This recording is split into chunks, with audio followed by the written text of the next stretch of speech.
Hello, मैं doctor Pallavi Jindal, paediatrician, संकल्प hospital Raipur.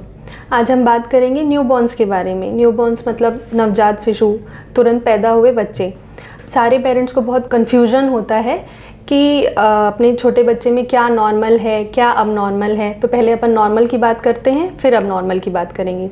तो नॉर्मल अपन हेड, सिर से स्टार्ट करते हैं। जब आप सर को छुएंगे तो यहाँ छोटा सा सॉफ्ट सा एक गड्ढा होता है और उसके साथ में कुछ आपको कभी उभरा हुआ लगेगा, कुछ कम लगेगा, तो वो सब नॉर्मल होता है। वो एक विंडो होती है आपके बच्चे के ब्रेन को ग्रोथ करने के लिए। तो बोन भी ग्रोथ होगा, ब्रेन भी ग्रोथ होगा।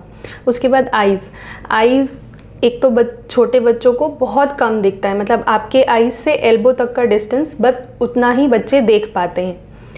दूसरा होता है कि अगर आँखों में थोड़ा कीचड़ आ रहा है या फिर वो आँख रगड़ रहे हैं तो वो सब नॉर्मल होता है, उससे घबराने की कोई बात नहीं है। फिर नीचे नोज़ में भी हल्का फुल्का क्रस्टिंग और ये सब हो सकता है।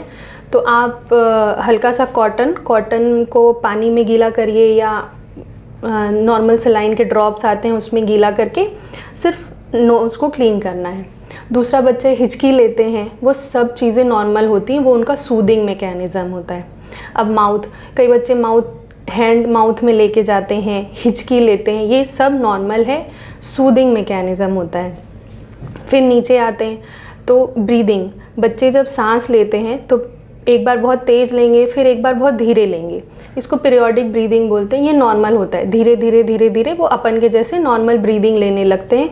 लेकिन छोटे बच्चे का ब्रीदिंग अपन के ब्रीदिंग से फास्ट होता है। फिर ब्रेस्ट, छोटे बच्चे जब पैदा होते हैं तो उनके ब्रेस्ट में मिल्क भर सकता है, मतलब थोड़ी थोड़ी स्वेलिंग दिखेगी, वो भी नॉर्मल होता है। उसको दबा के या उसको कुछ कट वगैरह करके कुछ नहीं करना है आपको, बस उसको नॉर्मल रखना है। उसके बाद नाभि, जो अम्बिलिकल कॉर्ड होता है, उसमें भी वो थोड़ा सा गीला रह सकता है। उसमें आपको कुछ भी नहीं लगाना है, कोई दवाई नहीं, कुछ पानी नहीं, कुछ भी नहीं। फिर नीचे स्किन बच्चों की जैसा पीलिंग होता है, छोटा छोटा वो निकल जाते हैं, वाइट से धब्बे से निकलते हैं, तो वो भी नॉर्मल होता है। वो अगर बहुत ज़्यादा पीलिंग हो रही है तो आप कोई भी नॉर्मल बच्चों का मॉइस्चराइज़र यूज़ कर सकते हैं, लेकिन बस आपको ध्यान रखना है कि वो मॉइस्चराइज़र स्ट्रॉन्ग ना हो, स्मेल वाले नहीं हो।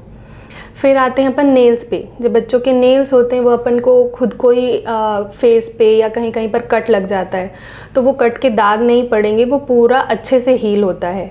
1 से 2 हफ्ते के अंदर ये नेल्स जो स्किन से अलग हो जाते हैं, तो आप उसको फाइल करके फिर नेल्स कट कर सकते हो। तो अब बच्चे के लिए आपको क्या क्या प्रिकॉशंस लेनी है। तो हर बार बच्चे को छूने से पहले अपने हाथ सोप से अच्छे से साफ़ करें। बच्चे को 6 महीने तक सिर्फ अपना ही दूध पिलाएं। जो बीमार लोग हैं उनके आसपास उनको ना आने दें। अपने घर में जो भी बच्चे हैं, बड़े हैं, उनको ये बोलें कि आप बच्चे के पैरों को किस करें, ना कि उनके फेस को। दूसरा, जब सर्दी का टाइम है तो आपने जितने कपड़े पहने उससे 1 लेयर ज़्यादा बच्चे को पहनाएं। अब आपको देखना कैसे है कि बच्चा ठंडा हो रहा है या गर्म हो रहा है, तो उसको आप नोज़, यहाँ बैक ऑफ द नेक और उसके पैरों को टच करके देख सकते हैं। अगर वो आपको ठंडे लग रहे हैं तो आप उनको 1 लेयर और पहना दीजिए। अगर वो चीज़ आपको गर्म लग रही है तो उनकी लेयरिंग थोड़ी कम कर दीजिए। अब मैं आपको बताऊंगी कि एबनॉर्मल क्या होता है, आपको कब हॉस्पिटल जाना है। तो अगर बच्चे जो थोड़ा थोड़ा दूध निकालते हैं वो तो नॉर्मल होता है, लेकिन बच्चे बहुत तेज़ उल्टी कर रहे हैं, वो दूध पीने के बाद थोड़ी देर बाद ही पूरा का पूरा वॉमिट कर दे रहे हैं, तो हॉस्पिटल जाना है। अगर बच्चे आपको ब्लू दिख रहे हैं कहीं से भी, हाथ या फेस या लिप्स ब्लू दिख रहा है, अगर बच्चे को फीवर आ रहा है, या फिर आपको लग रहा है कि कुछ बच्चे में ठीक नहीं है, तो आप उसको हॉस्पिटल लेके जाइए। Thank you. स्वास्थ्य आपका, संकल्प हमारा।